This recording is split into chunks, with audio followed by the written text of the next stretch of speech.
શિયાળામાં જો તમારે તમારું શરીર સારું બનાવવું હોય તો ધ્યાન રાખી મારી આટલી વાત તમે સાંભળો। નંબર 1, 20 પત્તા તુલસીના લેવાના, પછી 5 પત્તા અયડુસીના લેવાના, પછી 3 પત્તા લીમડાના લેવાના, પછી 5 પત્તા ફુદીનો લેવાનો, પછી 10 ગ્રામ અજમો, પછી 10 ગ્રામ આદુ, પછી અડધી ચમચી હળદર અને 3 લવિંગ, 4 મરિયા, પછી થોડું પાણી વેડી એના લહોટી નાખો। લહોટીને 1 ગ્લાસ પાણી વેડીને રોજ સવારે બ્રશ કરી ઢાંકણા જેટલું પીવાનું।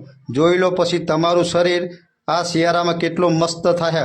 કોઈ ગેસ, કોઈ લુખ્ખી ખાંસી, કોઈ માથું, એસિડિટી, કોઈ તકલીફ નહીં થાય। રાજુ ભુવાજી, અને આ વિડીયો તમારી જોડે પહોંચ્યું હોય તો ગામે ગામ શેર કરો, જેથી એ પણ દવા ઓછી ખાય અને આ મારી જડીબુટ્ટી અજમાવે। રાજુ ભુવાજી, સૈજપુર, ગોપાલપુર, રૂડુ, મારા બરિયાદેવનું ધામ। જય જય બરિયાદેવ।